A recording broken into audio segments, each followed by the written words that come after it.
অপেক্ষার ফল সুমিষ্ট হবে এই কথার রেওয়াজ রয়েছে। সেই চিন্তাধারার বহিঃপ্রকাশ ঘটল বিনোদন দুনিয়ার ভিন্ন চমকে। সম্প্রতি মুক্তি পেয়েছে পরিচালক রায়হান রাফি পরিচালিত বাংলা চলচ্চিত্র তুফানের লাগে উড়াধুরা এই গানটি। পরিচালকের দীর্ঘ প্রত্যাশার ফল হতে যাচ্ছে এই চলচ্চিত্র। আর চলচ্চিত্রের লাগে উড়াধুরা গানটি নিয়ে ভক্ত ও নেটিজেনদের মাঝে চলছে নানা আলোচনা এবং প্রশংসনীয় মতামত। গানটিতে রয়েছে একাধিক তারকার উপস্থিতি ও নজরকাড়া পারফরমেন্স। তো চলুন জেনে নেওয়া যাক তুফান চলচ্চিত্রের মুক্তি পাওয়া এই জনপ্রিয় গান সম্পর্কে বিস্তারিত। বাংলা চলচ্চিত্রের ঢালিউড সুপারস্টার শাকিব খান, কলকাতার টলিউড অভিনেত্রী মিমি চক্রবর্তী, পরিচালক রায়হান রাফি, প্রীতম হাসানের মতো জনপ্রিয় সব বিনোদন ব্যক্তিত্ব। বিশেষ করে গানটিতে কণ্ঠ দেন সময়ের আলোচিত ও জনপ্রিয় কণ্ঠশিল্পী প্রীতম ও দেবশ্রী অন্তরা। সব মিলিয়ে গানটিতে ঝড় তোলা পারফরমেন্স থাকছে।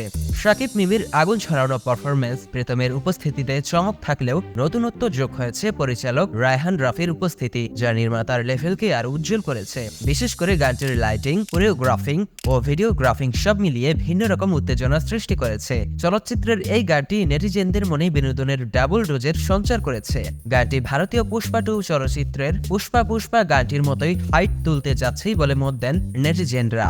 তাই এই গান ও চলচ্চিত্রটি নিয়ে কৌতূহলেরও শেষ নেই। আর এই চলচ্চিত্রের মধ্য দিয়ে শাকিব খানের সাথে এই প্রথমবার জুটি বাঁধলেন মিমি চক্রবর্তী। শুরুটা বাংলা টেলিভিশনে মেগা সিরিয়াল দিয়ে হলেও দাপটের সাথে টলিউডে কাজ করে যাচ্ছেন মিমি চক্রবর্তী। আর সেই রেখা ধরেই এবার বাংলাদেশের চলচ্চিত্রে কাজ করলেন এই মিমি। আর চলচ্চিত্রের প্রসঙ্গ টেনে রাফি বলেন, এটা এমন একটি চলচ্চিত্র হতে যাচ্ছে যা বাংলা চলচ্চিত্রকে গোটা বিশ্বের কাছে তুলে ধরবে। 2 মিনিট 40 সেকেন্ডের এই গানটি রিলিজ হয় ওটিটি প্ল্যাটফর্ম চরকি এবং SVF এর ব্যানারে। গানটি ইতিমধ্যে ব্যাপক সাড়া ফেলে দিয়েছে নেটিজেনদের মাঝে।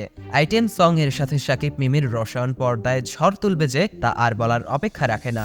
দেশ বিদেশের চলচ্চিত্রের আলোচিত গান নিয়ে সাজানো তথ্যবহুল ভিডিও নিয়মিত পেতে স্ক্রিফের সাথেই থাকুন। আর অবশ্যই সবার আগে আমাদের সব ভিডিও দেখতে স্ক্রিফি চ্যানেলটি এখনই সাবস্ক্রাইব করুন এবং পাশে থাকা বেল আইকনটিতে ক্লিক করতে ভুলবেন না। আর কমেন্ট করে আপনার মতামত জানান এবং ভিডিওটি ভালো লাগলে শেয়ার করে দিন।